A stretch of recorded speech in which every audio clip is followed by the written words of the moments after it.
Axis Mundi.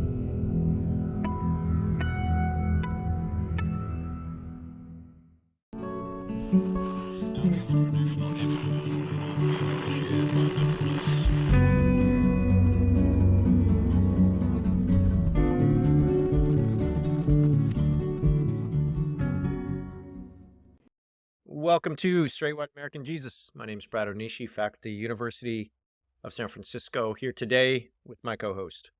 I'm Dan Miller, professor of religion and social thought at Landmark College. Nice to see you, Brad, as always. It's fair warning to everybody that if you feel anger seething through in the episode, it's not even about Trump or Texas abortion rulings for Brad. It's the DMV, and we've all been there. We all know. I feel like somehow like the California DMV probably like, I don't know, it feels like there's a stereotype there that's a stereotype for a reason. So anyway, we expect good fireworks from you today, Brad, just given that you've been dealing with the DMV.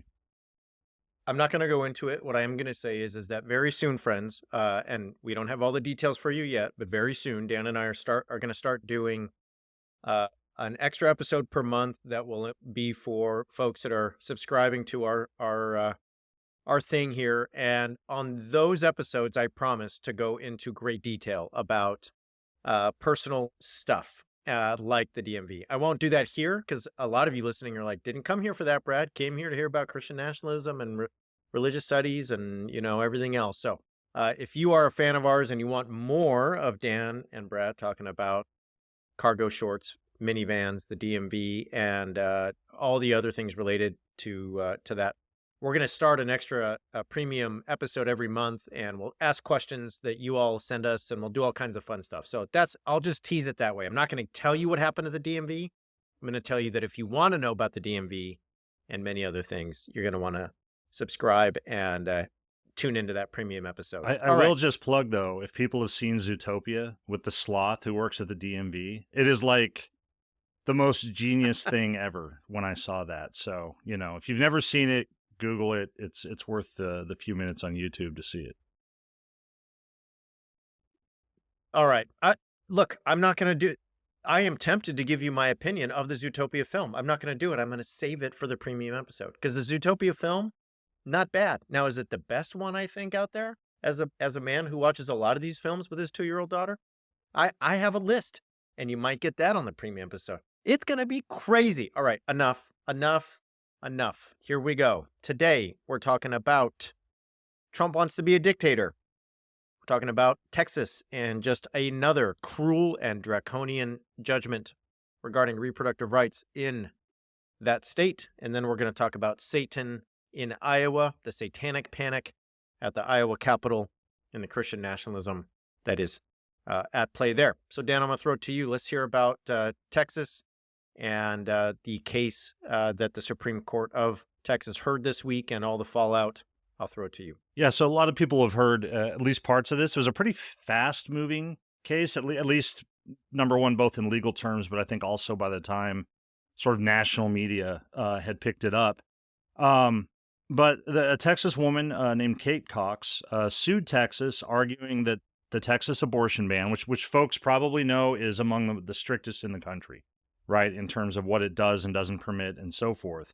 She sued Texas, arguing that she should not be prevented from having an abortion because it put her at risk if she's forced to carry her pregnancy to term.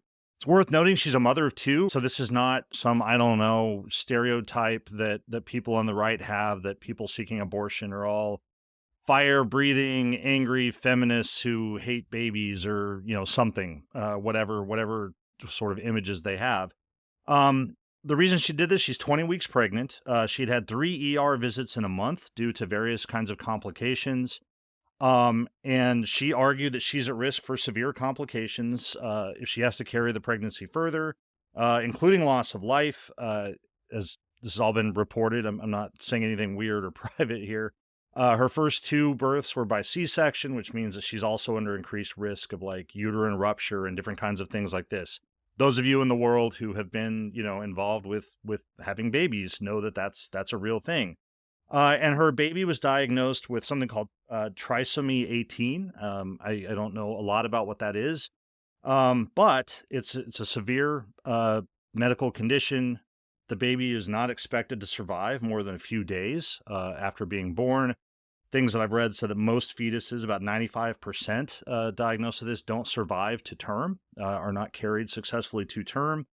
This is also thought to be one of the first attempts by an individual to challenge these laws. So lots of people watching it to see what goes on. And the Texas law allows abortion in cases to prevent, quote, substantial and irreversible physical impairment of a major bodily function other than a psychological condition, end quote. In other words, they're trying to make sure that somebody can't just say, I don't know, that they're at risk of postpartum depression or something, and so that they should be able to have an abortion. So this is what she was pushing on, because she goes to the ER. She'd sought this. Doctors were unwilling to perform an abortion because they were not clear that they were covered under the Texas law, given the complications and the diagnosis of this baby. So she sought an injunction blocking the state from preventing her from having an abortion, and a Texas judge ruled that she could, in fact, have the abortion, that it could go forward. However, and this is where it gets even sort of more interesting, I think more telling, immediately after that ruling, the Texas Attorney General Ken Paxton did several things. One, he warned her physician and the hospitals where her physician who would perform the procedure, were she to have an abortion, he warned her and the hospitals where she's allowed to practice that they were not protected legally. So basically, he said, yeah, so she's got this injunction and can do this, but if you do it, we will come after you. We will enforce the law and punish you. And he petitioned the Texas Supreme Court to intervene. So he jumped straight to the Texas Supreme Court to intervene. The Supreme Court initially issued a temporary block on the lower court's ruling. And I say initially, later, like that day, they actually made a ruling in the case. The Texas Supreme Court, 9 conservative Republican justices, they reversed the lower court's order. Okay. And since then, or almost right along the same timeline, Cox's attorneys have shared that she did leave Texas to receive an abortion elsewhere because of these medical conditions and concerns, and citing fears that she would lose future fertility, that if she was forced to carry this child to term, she could lose her fertility, which, by the way, again, for the anti-abortion activists, this is somebody who's thinking that she might want to have more kids in the future. And that is why she is seeking an abortion, right? For a pregnancy that is not very viable. So here are my takeaways and issues, right? That's the summary. Here are the things that I think stand out. And then I'll throw it to you, Brad, for your thoughts on those or other thoughts that you might have. The first thing is that the Texas Supreme Court issued what I think is a completely legally incoherent and highly partisan ruling here. They called out the state's medical board. Basically, they said the state medical board needs to provide additional guidance on the medical emergency exception. Except the state medical board's not the one that wrote the law, and whatever. So the issue was that the law was too vague, and doctors didn't know what to do. So the Texas Supreme Court says, well, it's for the doctors. They even said that. They said it's for doctors to decide, not judges, to make these decisions. The law is too vague. I think that's by design. I think that was the issue. I think the aim has always been in the drafting of this legislation. Number one, drafting it really, really, really fast. It's not as if this was a good faith effort to involve the medical community and say, like, what does risk mean? What does threat to the life of a mother mean? Et cetera, et cetera, et cetera. How does this work? Doctors don't have the latitude to decide. I mean, that was exactly the issue. Paxton, the attorney general, intervened to make clear that they don't have that latitude, right? When he said, we're going to come after you and the hospitals and everybody else if you do this, he knew this, and the Texas Supreme Court knew that. So this is a big kind of circular way of not addressing the issue and making it impossible. It reminds me of Neil Gorsuch in his Supreme Court hearing, when he kept saying, they asked him questions, and he kept saying, well, this is a legislative issue. This is for the legislature to decide. As if the Supreme Court isn't the one that's going to be reviewing everything that Congress decides to see if, like, it's allowed to stand. It's the same kind of issue. And so I think, for me, this shows a lot. It shows the partisanship of this. It shows that this is vague by design. It's not just that a bunch of well-meaning people who aren't doctors came up with these rules and, they don't know enough about medical terms or something. I think this is very much by design. I think it also, again, highlights this myth of women's health. We've talked about this before, that for a long time now, anti-abortion activists have couched it in terms of women's health. When they started, for example, making sure that abortion providers, this is a number of years ago, had to have practicing access, privileges is the word I'm looking for, at hospitals and so forth, and most abortion providers did not. And they said, oh, well, you're going to have to close down, and we're doing this because we care so much about women. I think this exposes that for the lie that it is. I think the other big thing, once again, excuse me, this keeps the issue alive for Democrats. We've seen this. Everybody in the GOP running for office wants the abortion issue to just quiet down and go away. And what happens here, a sort of pro-MAGA, Texas Attorney General makes national news by very, very explicitly basically intervening to make sure that the life of a pregnant woman is at risk for, again, a pregnancy that's tragic, a child that will not be able to survive. It's not a viable pregnancy. And I think the other one is that the abortion issue is tied in with this, remains significant at every level. Kentucky, there's a class action suit currently going through, challenging their very draconian rules. SCOTUS has agreed to take up the case about banning the abortion pill nationwide, and whether or not that will happen. So at every level, it remains a significant issue. This is why, and I think we're not the only ones who called this, but we said you're going to start seeing people sue these states on the grounds that this is a threat to their health. I dread thinking about some time in the future when somebody actually dies because they're forced to carry a pregnancy, an unsafe pregnancy forward, and what that's going to do. But short of that, I think a place like Texas makes it clear that the threat, quote unquote, to the mother is not taken seriously. So I throw it to you for other thoughts, expansions on those, other things you thought about as you followed this story. So I just want to start by saying I have 2 interviews on Texas coming in over the next 2 weeks. So on Monday, I'll be airing, finally, we had some technical difficulties, my interview with Representative James Tallarico from Texas, we talked about reproductive rights in that interview briefly, but I really talked about it at length with the Mendy and Chris Tackett, who are activists and organizers in Texas, and those who are fighting Christian nationalism in the state. So if you want more on this, tune in on Mondays the next couple of weeks. What I will say in the course of doing those interviews that I learned, Dan, is that the number of abortions in Texas, 2020, I'm going to put you on the spot. You're going to have no idea. I'm going to make you guess. How many abortions in the state of Texas 2020? Just give me a wild guess. In 2020? Yeah. Like 1,500. Yeah. 50,000 Oh, abortions in the state of Texas. yeah. 50,000 legally registered. Like, hey, I'm a doctor. I'm telling the state board or whatever I did this procedure. How many in 2023? I'm going to put you on the spot again. How many in 2023? 200. 34. Wow. So what you just said about the vagueness of the law and the exceptions is exactly what they wanted. We have these quote unquote exceptions. You can get an abortion if there's these exceptions. And Ms. Cox seems to fit every exception. The fetus is not viable. Her life is in danger. This is a person who should be allowed to get an abortion. Guess what happens? Her doctors get threatened by the state. They're like, she doesn't fit the exception rule. And it's like, well, if she doesn't fit, who does? This is the exact goal, Dan, of the vague, ambiguous law is we want a situation where is abortion outlawed in Texas? Not totally. But guess what on the ground? Guess what when you live there? It is outlawed. You know why? Only 34 people, right, in a state as big as Texas have been able to get an abortion this calendar year. So it is, in essence, de facto, if not de jure, outlawed. So that's takeaway number 1 for me is when you write a vague law and you have the Ken Paxtons of the world in charge and a friendly Supreme Court who will like take up the case in like 8 minutes after they get a text from Ken Paxton, somehow the Supreme Court's already ready to like rule on it, you're going to get a situation where it is pretty much outlawed in the state of Texas de facto.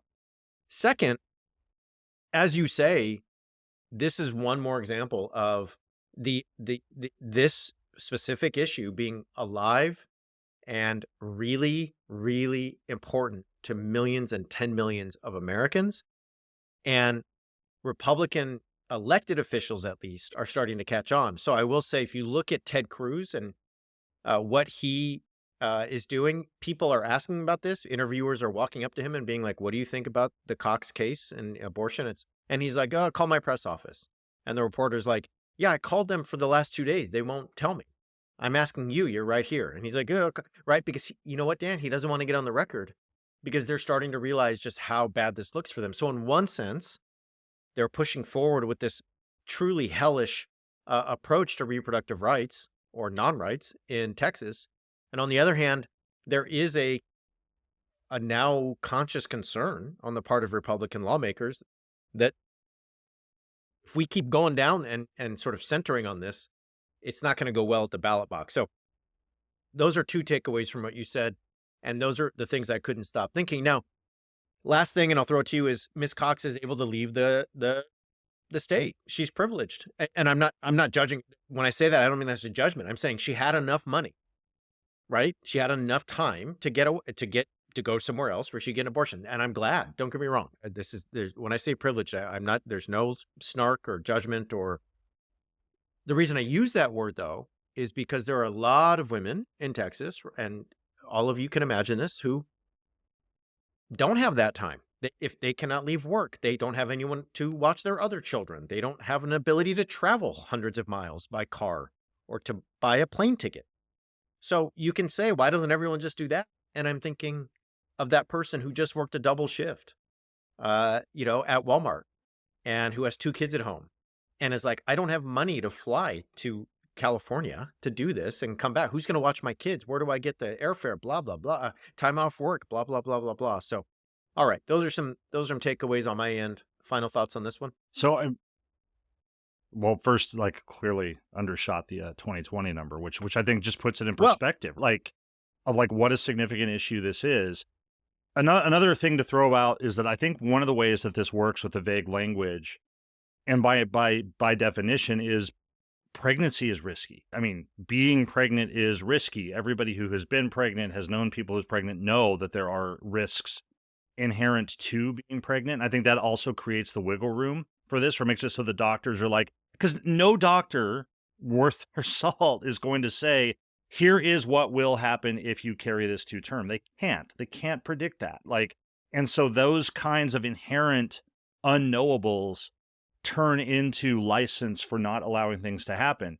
Another one, I'm not good at math. It's part of why I'm a humanities person.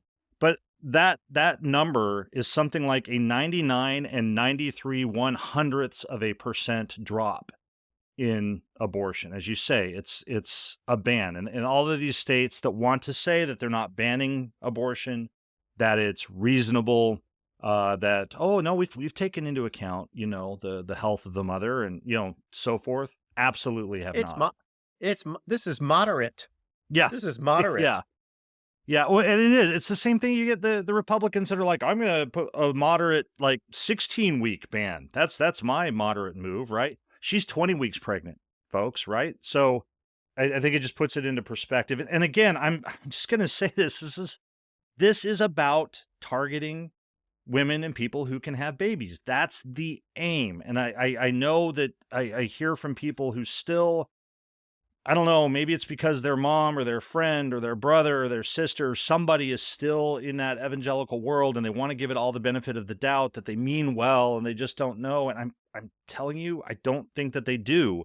Or if you can say I mean well and I'm going to make things like this happen, you need to mean better than you do. It's just an issue that's there. I think we still have this idea that somehow these are unforeseen consequences. It was the aim. And the last point tied in with that, that really occurs to me as you were summing this up, it's the Texas Supreme Court, like, had this just waiting. It's like they had this, like, position written or drafted or something to be able to just trot it out, like, sort of 5 minutes later or something, and say, oh, here it goes. Here's our well-reasoned, legal argument. They had this drafted and ready to go. Same as all those states that had trigger laws on the books so that, abortion became illegal, the moment the SCOTUS decision came out. All of this was planned.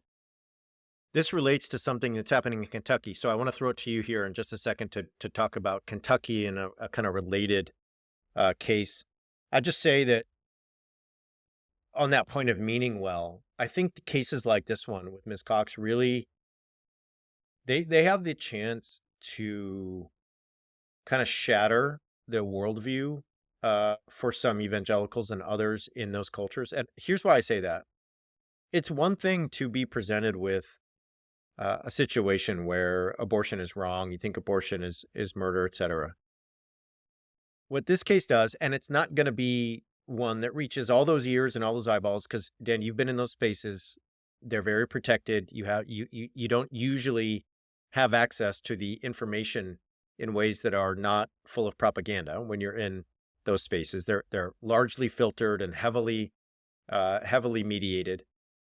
But there are going to be a few people who sort of come to a realization that we're now in a situation where even if a woman might die and her pregnancy is not you know, viable, the state, fueled by Christian nationalism, is going to say, "Too bad, go through with it." Even if it's a mother who's like, "I'm doing this because I want to have more children. I have two, I want three or four or five." As risky and as much as that will mean for me, I'm doing this thing so I can do that thing. There will be some people that wake up and are like, this is not what God wants. This is, and it won't be that many. It's not going to, right? But it will happen. So anyway, that's just a thought. Um, take us through a related issue here in Kentucky. So I think I want to tie it in with that. And what I think is different, like one of the things that's different about Kentucky is that it's a class action suit, right? There is kind of a lead plaintiff who's made some news. News came out. Maybe the news didn't break today. I saw it today, but it was recent that she apparently there's no detectable fetal heartbeat anymore, and so it's unclear how that will affect her standing with the suit because were she to have this medically dealt with, it's not technically an abortion at this point. But I think one of the things that you're hitting on is, on the one hand, I think a class action suit has more weight to it. It has more mass to it. I think if you're a state, there's more concern if you've got a whole class, right, of plaintiffs who are coming at you and so forth. But I think that as you're describing, a case like the one in Texas actually has more of a psychological impact on a lot of people because it's easy to lose the real people behind a class action suit. I don't know if you've ever had this happen. I've had this happen where I've actually been part of class action suits and I kind of didn't know that I was. I get some letter being like, I can get $3.50 from some drug company or something. I didn't know. Like, it's very impersonal. It's very amorphous. It feels distant precisely because it's like staring into a crowd at a stadium. You don't pick out individual faces. So I think you're right that an incident like the one in Texas has the power in many ways to personalize it because this is about people. It's about real concrete people and what they're going through that personalizes it in a way that they don't. A class action suit doesn't. But I think sort of, I don't know, paradoxically or something, a class action suit probably has more of a chance to like sort of swing the legal scale. So we'll see where that goes. Lots of concerns that the Texas finding will, of course, have a chilling effect on individuals trying to challenge these laws, especially in states where you've got a Supreme Court just lined up behind the Attorney General to make sure that what the state of Texas wants to do, it gets to do. So those are just sort of those are the things that stand out to me as being some of the most relevant parts about the Kentucky case. You get into slight differences between Kentucky and Texas and so forth. But I think that point that you make about how it personalizes it is what really stands out to me as a difference between the two. All right, let's take a break and we'll come back and talk about satanic panic in Iowa. It sounds like such a good, doesn't that sound, Dan, like just like a really good horror film you want to watch? Like, I was gonna say you know, that's like total awesome like B movie. We're sitting with popcorn and like watch that. So it's good. You're you good know, on the titles. You know that week after Christmas before New Year's where, like, no one's working and you don't know what day it is? I mean, I have young children, so, I have n no fun So or you enjoyment never know ever. what day it But, is what you're saying. yeah, it doesn't matter what happens. I have no time off. But there used to be this moment where it's like December 28th, I'm going to sit on the couch and watch Satanic Panic in Iowa and like eat leftovers from Christmas, whatever. All right, we'll be right back. Okay, so this week, Dan, there's been just an incredible amount of, I dare say, hubbub at the Iowa Capitol because the Satanic Temple of Iowa unveiled its beautiful holiday display, complete with goat heads and candles and a statue in the Capitol. And this was, of course, in conjunction with, in response to, alongside the installation of a nativity scene at the Iowa Capitol. So uh, basically, the Satanic Temple is like, look, if you're allowed to put a nativity scene, we're allowed to put up our display from the Satanic Temple. And if you're familiar with the Satanic Temple, you will know that the Satanic Temple is really an organization focused on uh, freeing our public square from religious bias, such that you should not be allowed to put up a nativity scene in the Iowa Capitol if you're not allowed to put up other religious symbols. There should be equality or nothing. So the Satanic Temple is much less about worshiping Satan. It is not really about the idea that you want to worship the Dark Lord or anything, and much more about freedom from religion, the freedom of religion, separation of church and state, human rights, and so on. And they've always sort of been this really clever, subversive group that works in this way. I've met people from many chapters of the Satanic Temple. Religious studies professors love to teach about the Satanic Temple because of the ways that they are really good at provoking reactions such as this and playing on the laws and so on. All right, so we're in Iowa, state capitol. You walk in, here it is, Nativity, little baby Jesus, Mary, and then over there, it's like, oh, Lord, look at that. There is a big statue with all kinds of candles and a goat head and other things. Now, there has been a ton of backlash on this, Dan, and the backlash is worth paying attention to.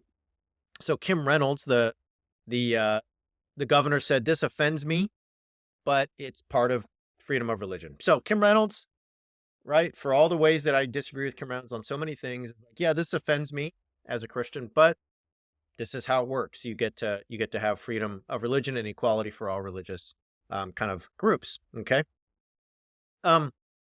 There have been other reactions, I shall say, and I want to go through some of those. All right. Ron DeSantis weighed in all the way from Florida, presidential candidate Ron DeSantis. They recognized it as a religion, saying, hey, they recognized that the Satanic Temple is a religion. I don't think that was the right decision. So I want to stop here and say, when Christian nationalists and people in the Christian majority want to try to make a legal or legally coherent argument about other religions and why they shouldn't be allowed, like, here's why you're not allowed to build your mosque in Murfreesboro, Tennessee. Here's why you can't build that Sikh Gurdwara. Or here's why the Satanic Temple can't have its statute. One of the ways they do that is it's not really a religion. You used to hear this all the time after 9/11. Islam's not a religion, it's a political ideology, right? So that's one of the ways, because there's a recognition that in this country, religion is privileged legally. If you're a religious inmate, you get to get released and go to like service or chapel, right? Well, you don't get to do that if you're an atheist. So there's, religions are tax free. A lot of like religious professionals don't pay taxes, blah, blah, blah, blah, blah. All right. My view would be that that's not a religion that the founding fathers were trying to create. Dan, I try not to cuss on this show. Like, I just try not to do it. But what does that even effing mean? That is not a religion that the founding fathers were trying to create. Were the founding fathers trying to create religion? What is, I don't even know. This is like, it's just like word salad at this point. Okay. All right. We're going to get more from Ron DeSantis in a second. We're going to come back to you, Ron. Okay.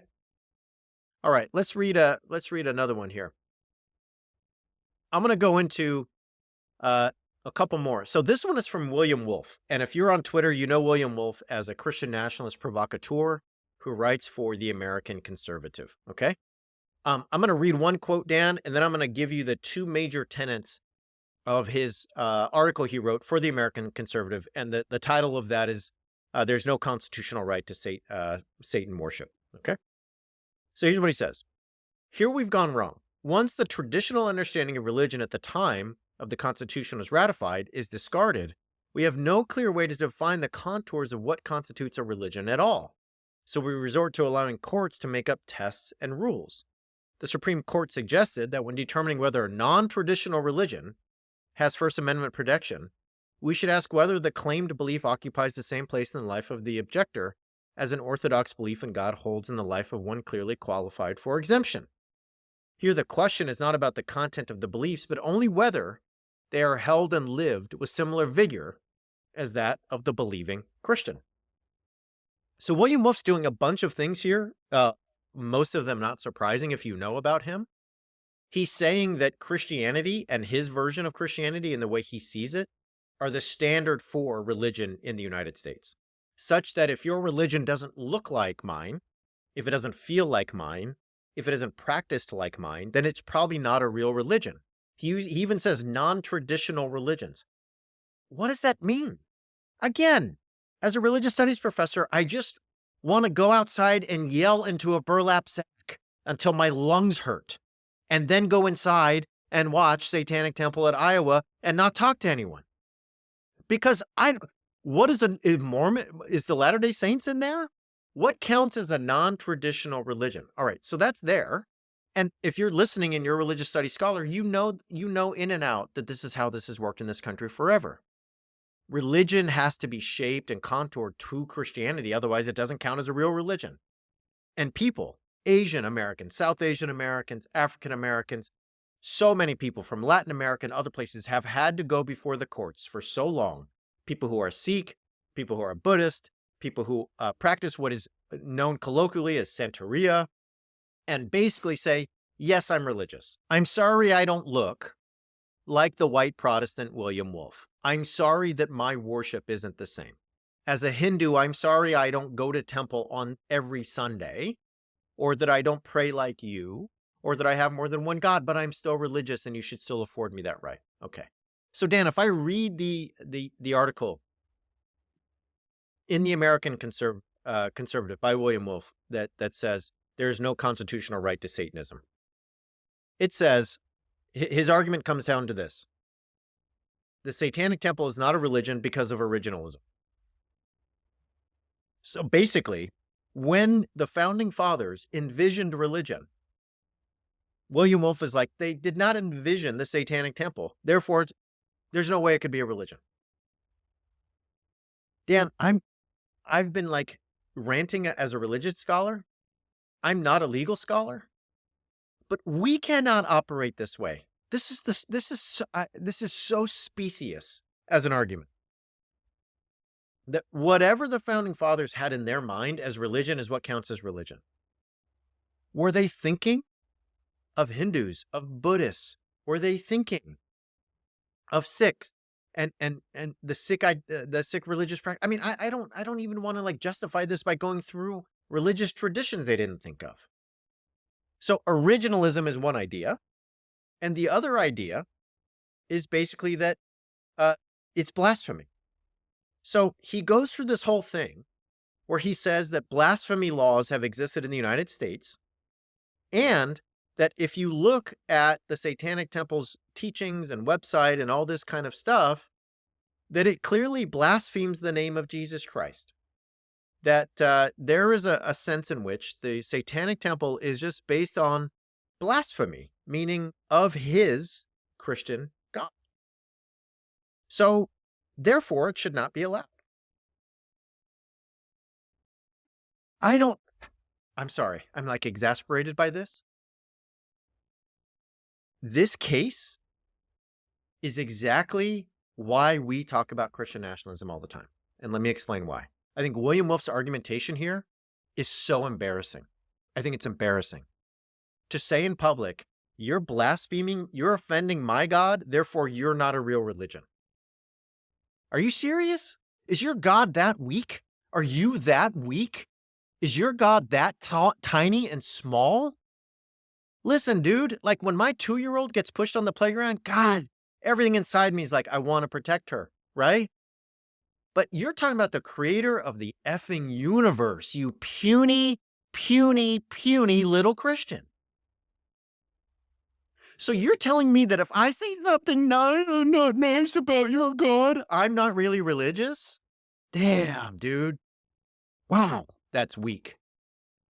But number two, Dan, is this. People are like, you talk about Christian nationalism too much.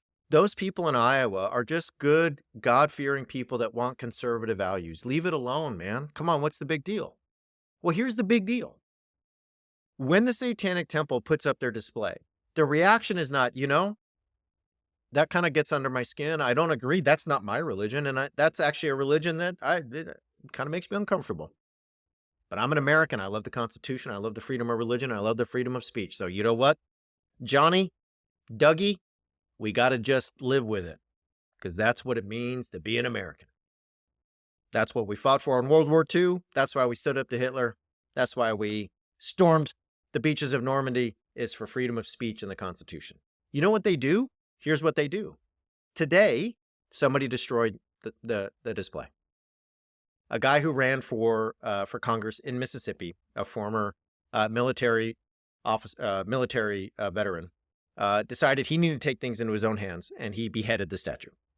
Said he could not abide by that. It was not something that he could allow to take place in America's public square, and he had to take matters into his own hands. He was encouraged to do so by leaders at various outlets on the American right, including Jack Postabich and others, who said this is the Boniface option, meaning you should show up and take the public square by force. So what happens in these cases is not, Dan, and I'll throw it to you and I'll stop and I'll get a hold of myself, I promise. What happens in these cases is not, all right, yeah, they got their display at the Capitol. We got ours. Yeah, just ignore it. Don't look at it. Let's just be grateful we got, little baby Jesus over here in the Capitol. That's all good. Okay. The response is, this is spiritual warfare.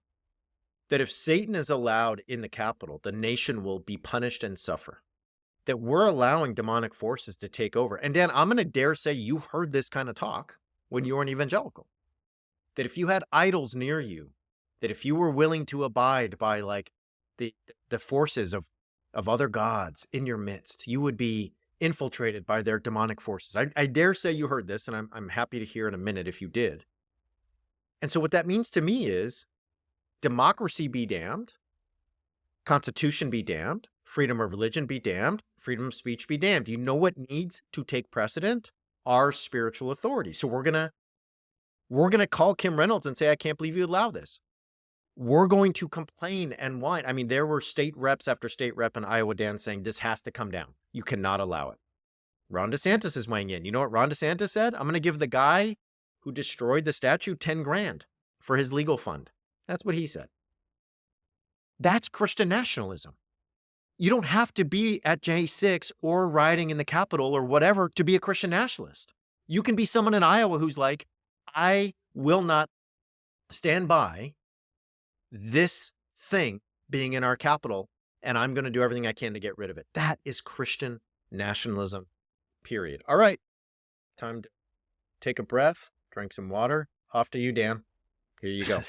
So many thoughts, right? It's hard to like. I've just sort of sit here as you're talking about like new things sort of coming to mind and trying to give some shape to it.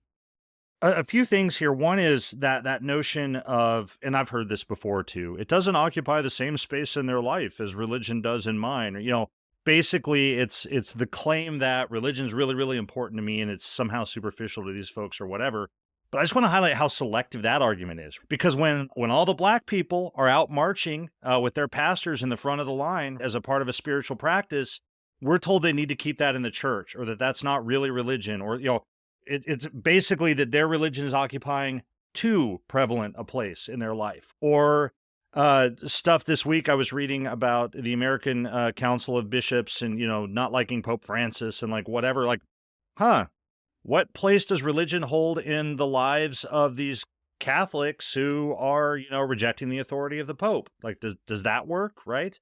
Or all the sociological data that shows that a lot of these hardcore dyed-in-the-wool Christian nationalists have low measures of religiosity. In other words, all the stuff that they, as Christians, say that Christians should be doing. They don't actually do very much of that. They don't actually read their Bibles much or pray much or go to church or anything else. So that's one piece of it is it doesn't hold the same place in their life.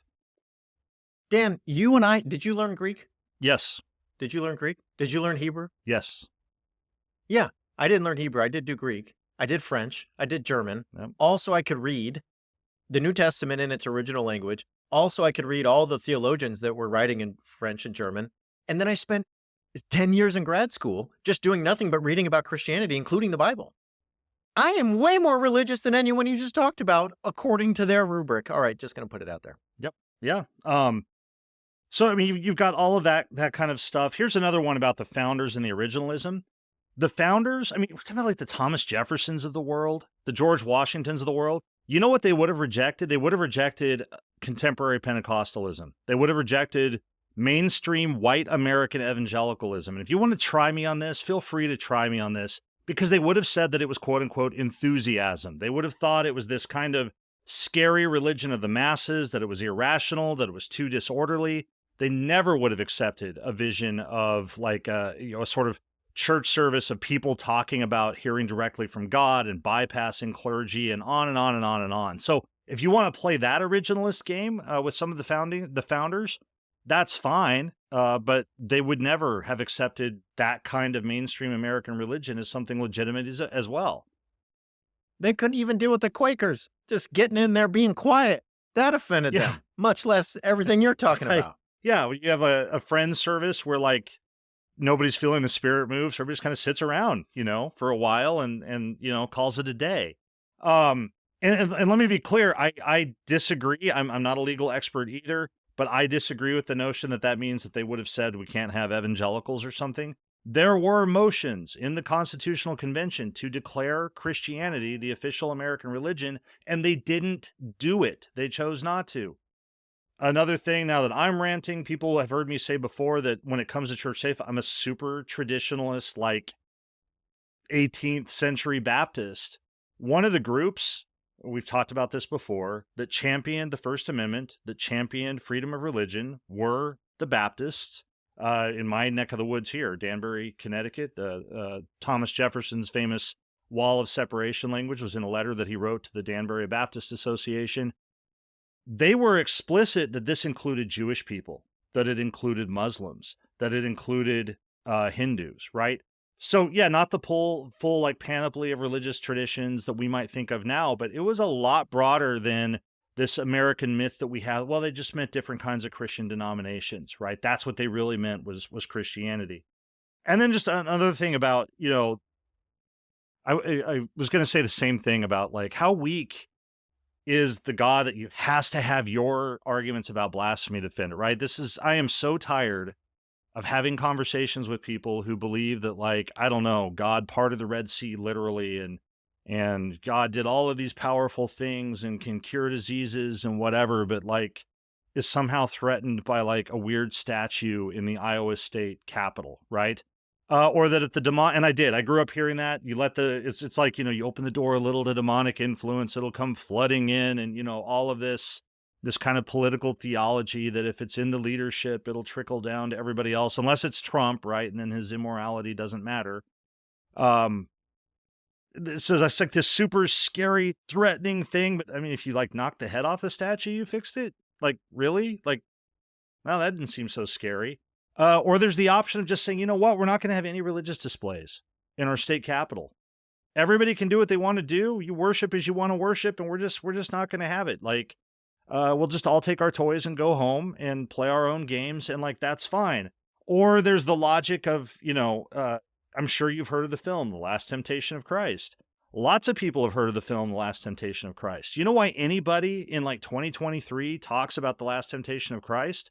Because Christians protested it so much that they like sort of gave it oxygen that a film that otherwise would kind of be lost to time knows about. Nobody in national media would be talking about this display in Iowa if it wasn't for the Christian nationalists making sure that everybody sees this challenge to Christian nationalism. A last point, if I wanted to have like Bible and theology arguments with these people, and I don't, I would point out that you've got somebody like the Apostle Paul in the Bible who's like, we who are Christians know that idols are nothing. They're nothing.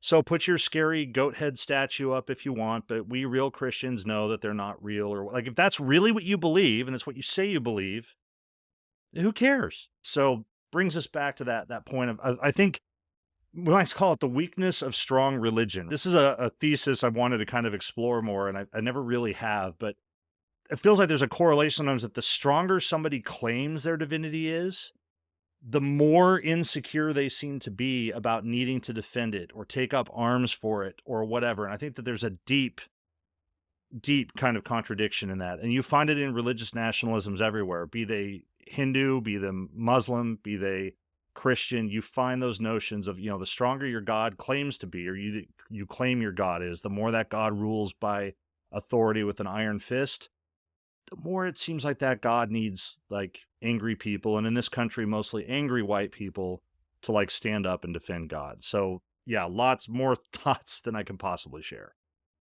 My dad can beat up your dad. The Weakness of Strong Religion by Dan Miller. We'll talk offline about how much it will cost you to get that title copyrighted from me. So I'll give you a good deal. Yeah, I mean, I agree with everything you're saying. And I will say, I do want to highlight that there is a state rep in Iowa named John Dunwell, who is a very committed Christian and is a Christian in a way that I think John Dunwell and I probably agree on very little.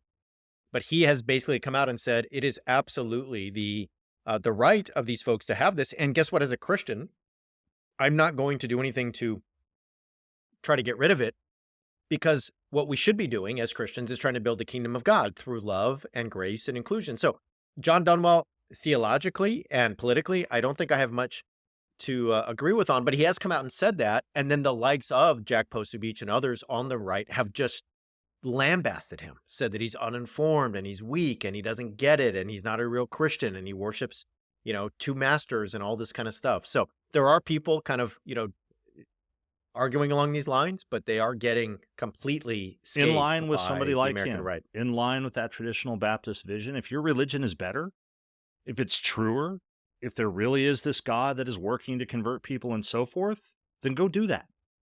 Go do it. Like, you don't need to threaten anybody. You don't need to essentially try to force conversions or prohibit things. Just, if your God is so much better, if your gospel message is better and provides greater hope and whatever, then go do it. And if it's not happening, maybe you need to rethink it. Yeah. Pro tip, The Last Temptation of Chris is not the same movie as The Last Temptation of Christ. So if you are scrolling your TV choices late at night, like I might have been, it's just don't click on it because it's not what you might think. I kept waiting for uh, The religious Pontius component. Pilate to come. Well, some of it did feel religious. It just didn't feel necessarily sacred. We're going to go to break. We'll be right back. Dan, when we record late in the day, the wheels always threaten to come off. So we're going to go to one more thing today, and that is something deadly serious. So we're going to have to get it together. Donald Trump saying he wants to be a dictator. Maybe. Joking, kinda. Who knows? Tell us all about it. Yeah, so again, people have probably heard something about this, but I think it started in a recent interview with none other than Sean Hannity, because, you got to have Sean Hannity in there somewhere. Trump, is sort of talking about what it would be like if we had a second Trump term. And he said, this is a quote, "Day one, I want to close the border and I want to drill, drill, drill. We're closing the border and we're drilling, drilling, drilling. After that, I'm not a dictator." End quote. Right? People like you and me and everybody who doesn't like Trump, hear this and it's terrifying, because we've talked for a long time about the logic of a kind of a dictatorial fascist logic to Trump and the MAGA movement and so forth. Trump, of course, being Trump, doubles down on this. A few days later, in a Republican group, he said, quote, "I said I want to be a dictator for one day. You know why I wanted to be a dictator? Because I want a wall and I want to drill, drill, drill." He really wants to drill, I guess. MAGA crowds loved it. This is no surprise, right? But people among GOP leadership and politicians tried to play it down. And what caught my eye are the ones who basically said, it's just a joke. Just a joke. Just lighten up. So Representative McCann of Texas, said, "You know, we've been around him long enough. It's entertaining. Just a joke." Lindsey Graham, one of our favorites, said, "I think it was a joke." We've talked about this before. We've talked a lot about coded language and the dog whistles and so forth, and that one of the defenses that comes out, and everybody's familiar with this, is when somebody says something offensive or insensitive or unkind or whatever, and then people call them out and be like, "Oh, hey, it was a joke. Just lighten up." Everybody in the world who's experienced like workplace sexual harassment has heard this about the joke about their physical appearance or their clothing or like whatever, and how you're not supposed to take it seriously. So we know how that operates. But what's interesting to me about this is we've talked about this for years, literally. But when we talked about it, it was the rhetoric that somebody like Trump would use. And we said that's like when people tell an offensive joke and then say it's a joke and they'd be like, "Oh, it's just a figure of speech, whatever." There's been a shift here where Trump is now just saying it. "Oh, yeah, I want to be a dictator, day one." But now it's treated as the joke. And I see this as a kind of rendering more explicit of what we've talked about. And for those who might say, "I'm sure it was a joke, lighten up," here's what I would say. That's the logic of the unified executive theory that we talk about all the time, right? Is that essentially the president is a dictator. They're immune from any kind of prosecution. Basically, they're above the law. They can't be challenged, not even by Congress, not by judicial review, sort of on and on and on and on. We have talked till we're blue in the face about the sort of fascist tendencies in the MAGA movement and parallels and so forth. So when Trump says dictator on day one, I, for one, don't find it humorous because I think that's exactly what he wants. And I think that he has said that out loud for a long time. I think that's the logic of those positions. But that was the statement. And what caught my eye was the GOP defenders who were like, "Oh, you need to just lighten up. It's just a joke." I'd love to ask Lindsey Graham, sit him down and be like, "So what will happen on day one when Trump's president? Will he do that or not? You tell me." So your thoughts on Trump's latest, really funny sort of joke. So I'll just reference. I did 4 episodes on fascism in America. Uh, I'll just say go back and check those out if this interests you and you're like, you really want to dig into this. uh, there's 4 episodes, 4 Mondays in a row on this, and it really goes to this issue in detail. I will say this has to be said.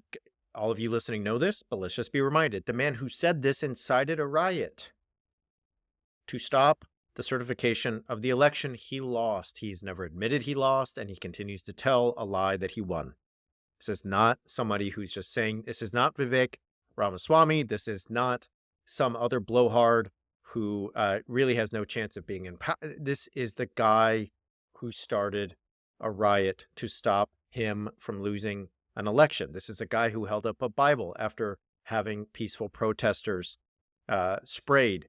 So there's all that. This is the guy who 7 weeks into his last term put into place a Muslim ban. So that's that. Project 2025, we've talked about at length. That is the executive branch expansion that he and his allies want to do. As we close tonight, I'm going to put my focus somewhere else. At his Trump rally a couple of days ago, here's a pastor who spoke there. This election is part of a spiritual battle. There are demonic forces at play, but judgment is coming. When Trump becomes 47th president, there will be retribution against all those who have promoted evil in this country. That doesn't sound like a joke. That sounds like somebody who wants a dictator who will take revenge on the people he thinks are evil. I'm going to tie this right back to Iowa, Dan, and right back to Texas. Texas feels like punishing women who want autonomy and independence. Iowa feels like you're allowed to have religion as long as it's Christianity. Otherwise, we're going to chop your head off of your statue. And here at a Trump rally, this is not somebody on the radio in obscure Christian radio station in Appalachia, right, or in rural Nevada. This is at the Trump rally, a guy who's speaking from the same stage, a guy who has Trump Make America Great Again 2024 at the lectern from which he is saying these things. I'm going to say it again. This election is part of a spiritual battle. That sounds like Iowa. That sounds like what people say about abortion. There are demonic forces at play. but judgment is coming. Now, when he says judgment is coming, he doesn't say God is going to intervene. He's going to change hearts and minds. He's going to bring people to the truth. He's going to show them that Jesus Christ is the way, the truth, and the life. John 14:6. Just in case you didn't believe that Dan and I studied the Bible, okay? He doesn't say that for God so loved the world, he sent his one and only son, John 3:16. He doesn't quote the ancient ecclesiastical hymn of Colossians 2. You see how much we know about the Bible, y'all? Okay, we actually studied it, okay? He says, judgment's coming. So when Trump is president, there will be retribution. That does, is there any love, grace? No. Okay, so we've been over that. We all know that MAGA Nation's not about love or grace or any business there. But friends, if you think that Iowa and Texas are not connected to Trump, if you think that those local or state level things are not about the national, that there are a lot of people in Iowa who are using the Satanic Temple statue to say to little old ladies in church and other people, hey, if they're let them have that, statue, they're going to, what else are they going to get going in here? We need Trump back, don't you think? Okay. It's all connected and it's all overwhelmingly frightening. And so I'll just say that to me, when you, Dan, talk about the dictator comment and it's a joke and all that, when I see this minister saying this stuff, there's no joking in his voice or his face. He is like, why do I want Trump back? Revenge. Who are the ones doing evil? I don't know, the women who want independence over their body. People who aren't Christians. The people who dare to blaspheme God and call him names. Oh my God, clutching my pearls. All those folks will be punished. That's what I see here. All right. Final thoughts on this one, and then give us your reason for Just hope. on that last joke point, it's that sort of double code that goes on. So you can get somebody who says it, who knows it's not a joke, and can feed that line. But you can also have the more respectable leaders who need to appear, to not endorse that, who can say, "Oh, I think he was joking." Notice that they don't say he needs to be joking, or I hope that was a joke. They say, "Oh, I think he was joking." It's a double code that operates that way. Last, I just want to throw this out there, for the Bible thing. But I once upon a time won an American Bible Society award for Greek and Hebrew studies. So, That's my reason for hope, jerk. All right. Well, thanks a lot. the hope that I'll come back. I should say my Greek and Hebrew is pretty rusty at this point. But anyway, my reason for hope is tied into some of this other stuff. Jack Smith this week, the prosecutor looking into Trump federally and so forth, he asked the Supreme Court to determine if Trump is immune from prosecution as he claims, and to do so on an expedited basis. This was a really interesting move, and this was one of those things I think got a lot of people's attention, because basically Trump's been making this claim for a long time. It's wending its way, through the court process and whatever. And a lot of speculation about exactly why Jack Smith did this, things that I think he's thinking and that I think are really smart. One is he's trying to circumvent the delay tactics of Team Trump. He's like, fine, let's go straight to the Supreme Court. I think it implies that he's probably confident that that's not going to stand up to scrutiny, nor should it. It sort of defies logic that the president could literally do anything that he wants as president and not be subject to this. I'm interested to see, it's not clear the Supreme Court's going to do this. It's not clear that it'll be expedited, but they did say that they wanted the Trump team's response by the 20th of December, which is like light speed in Supreme Court time. So the reason I took hope in that is that I think, number one, there's a part of me that's scared, and I know there's for a lot of other people, of what if they say that the president is immune? Then I guess let's get that out now instead of going through, years of the process of doing it to know it. But I'm hopeful because I think it's calling Trump's bluff in a lot of ways. And I'm going to be really curious to see what Team Trump actually argues. I think it's going to be really telling if they argue that this should somehow not go before the Supreme Court on an expedited basis, because I think all of us recognize that all Trump's trying to do is stretch things out into the summer and fall, when he can then say, this is not fair because there's an election, and then if he wins the election, he can back it off 4 more years, et cetera, et cetera, et cetera. So, complicated issue, but I actually saw it as really hopeful. And I think I don't know, just seemed like to me a very shrewd maneuver on the part of Smith. My reason for hope is there's a number of this we could have chose this week, but Biden staffers staged a demonstration outside the White House calling for a ceasefire in Gaza. Last week we talked about the UN. We talked about the fact that there's going to be a meeting. I can't remember the number right now. I don't have it in front of me. I think it's I 158 was thinking countries called for a 153, ceasefire. so 150 some odd countries that called for the ceasefire. Yeah. The United States vetoed it at the UN Security Council. So it's there's just at this point there's really no reason that Biden shouldn't have the courage to do that. But to date, it has not happened. But the staffers who did this are I'm just really hopeful because of their courage and their show of faith here. All right, as always, friends, can use your support. We've been teasing this, but we are going to have some big announcements here in the next couple of weeks. That includes us doing a premium episode every month and talking more a little bit more personally and open about certain stuff on those episodes and hanging out a little bit more. So we'll be telling you more about that very soon and all the kind of innovations and things that are coming to the show.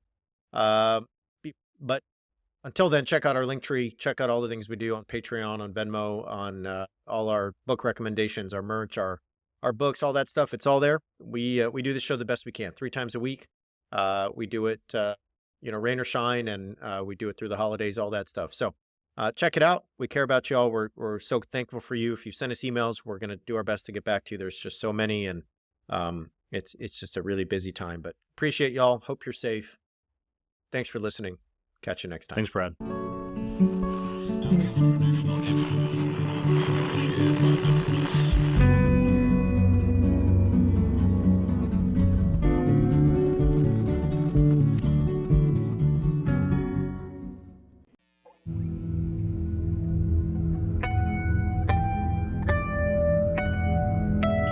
Axis Mundi.